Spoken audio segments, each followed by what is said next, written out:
Cinnamon Bear.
Now let's see about Judy and Jimmy and the Cinnamon Bear. We left them in the magic forest, which they got into by walking through a big picture in the Wintergreen witch's house. Remember how frightened they were when they met Fee-Fo the giant? And remember how nice he turned out to be, and how he took them to the Goody-Goody Grove for an elegant banquet? But they still had to overtake the Crazy-Quilt dragon, who had stolen the silver star again. So they left Fee-Fo and plunged into the forest. And then, all of a sudden like, it got pitch dark, and they saw two yellow lights like eyes flashing in the inky blackness. Ooh, do you suppose it's the witch? Maybe it's some terrible monster. Oh, it's so dark, and those awful yellow eyes. Oh, don't be scared, Judy. I'll take care of you. What was that? Gee, I wish I knew. It's so creepy. It's some awful monster. That's his breathing. Look, it's getting light again. Sure enough. It must have been magic. And there's my monster. Why, it's the Crazy-Quilt dragon. Can you beat that? And here we were scared like everything. Looks like he's fainted or something. He's all in a heap. Yes, but his eyes are wide open. That's what we saw in the dark. Hey, Crazy-Quilt, wake up and hear the birdies. Here, let me try. I'll tweak his nose for him. Whoa! Where am I? Never mind where you are. Where's our silver star? Up to your old tricks again, huh, Crazy-Quilt? Is this a dream? Oh. Now, don't try and pull that stuff. Come on, talk fast. Where's the star? Star? Oh, I'm so bewildered, Oh, now it all comes back to me.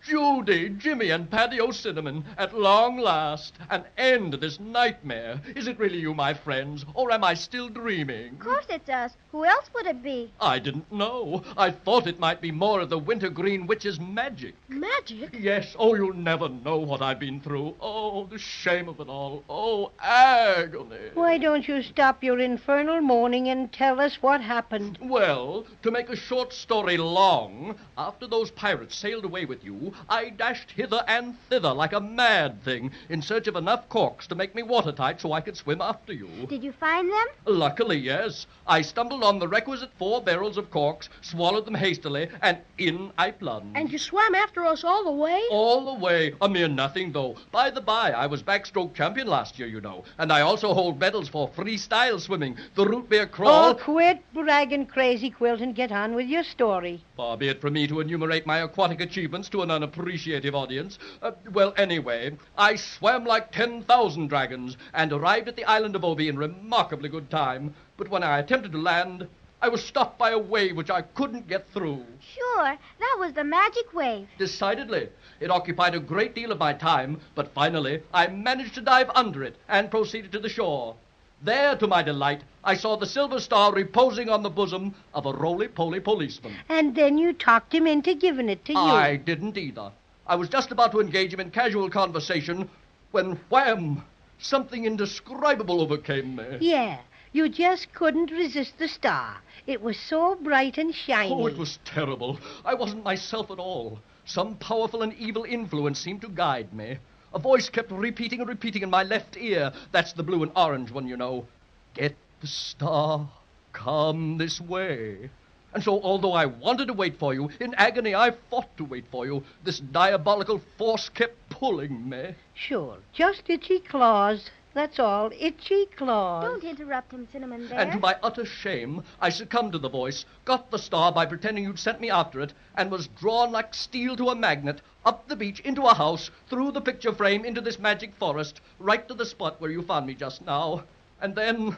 Oh, I shudder to think of it. What happened? The Wintergreen witch appeared. Applesauce. The educated owl said she went to the witches' convention. A trick, a hoax.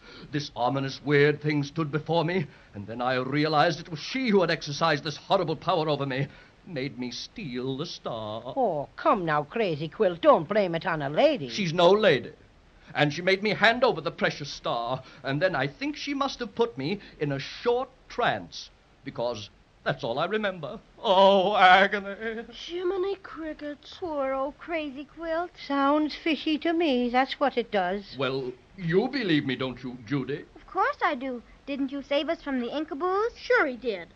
Say, what did the witch look like, Crazy-Quilt? Oh, hideous, horrible, terrifying. She changed colors all the time. Ugly green, then purple, then blood red. And that nightmare of a face. Great rolling eyes. 3 fangs peering through an ugly slit of a mouth, and... Stop.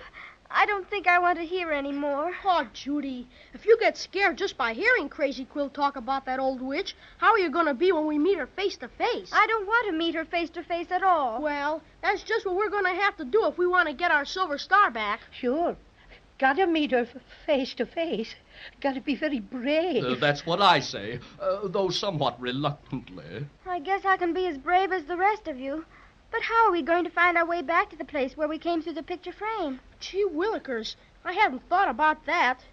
These woods all look the same.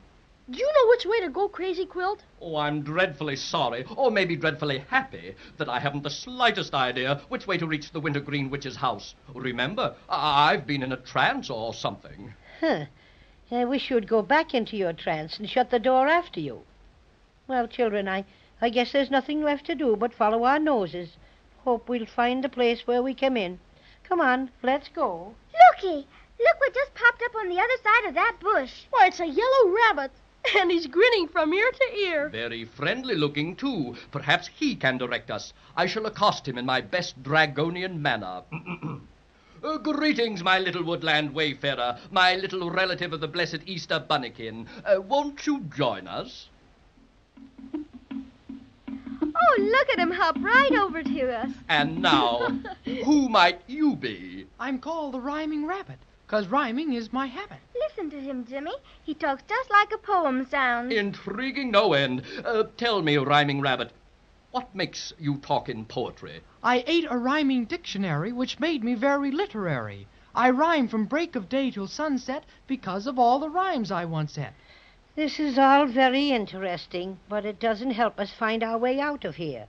If you're so good at rhyming, Mr. Rabbit, perhaps you can tell us how to get to the Wintergreen witches? You want to know which way's the witches? It's hard to tell just way witches. Oh, come, my little poet laureate. You either know or you don't. That's what I say. Can you show us how to get back to the picture frame? I'd be most happy to oblige you. Just follow me and I will guide you. That's grand, Mr. Rabbit. Come on, everybody. Yeah, one moment, please. Is that a beautiful beehive over there, or am I dreaming? It's a beehive, all right. Why? Next to cinnamon buns, there's nothing like honey. Oh, come on, Patio Cinnamon. I thought you were in a hurry. Oh, it won't take a minute for a snack. What's that? If I'm not mistaken, it's a bumblebee, and he's guarding the hive. Oh, what's a bumblebee? Out of my way, ruffian. You better mind your own business. I am. Honey is my business. Excuse me for the slight intrusion. You'd better mind your P's and Q's and stay away from bumblebees and listen to a bit of reason. No mere bee's going to stop me. Honey, here I come.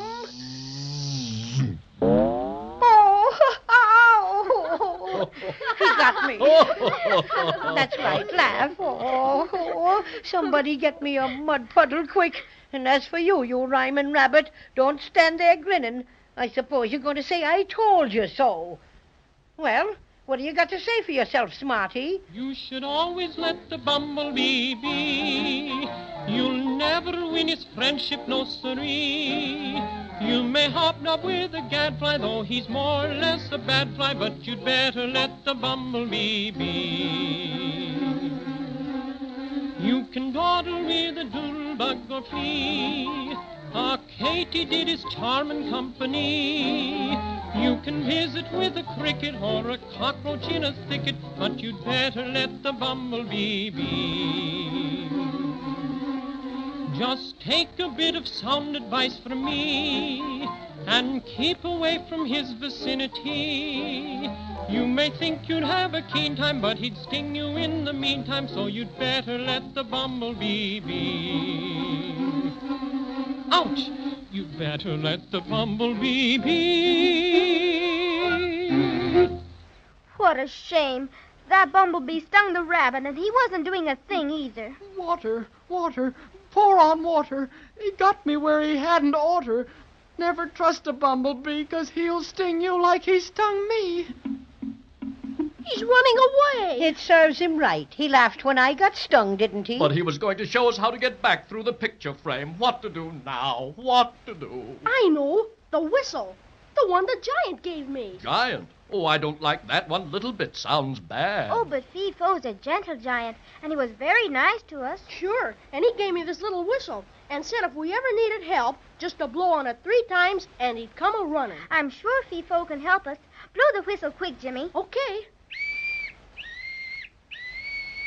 Oh, goodness, Jimmy. That's not loud enough for anyone to hear. Better let me try it. I'm good at wood instruments, you know. Played the tuba in college. All right, Crazy-Quilt. Here it is. Ah, now watch the old maestro. I place the instrument thus. Inhale.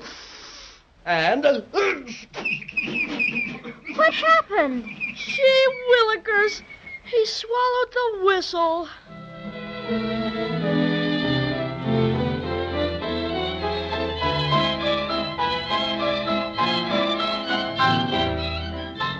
Out of the frying pan into the fire. It seems that our friends will never quite get out of trouble. And what's more important, how will they ever get out of the magic forest now that Crazy-Quilt has swallowed the whistle? Well, maybe we'll find out next time, so be sure to listen, won't you?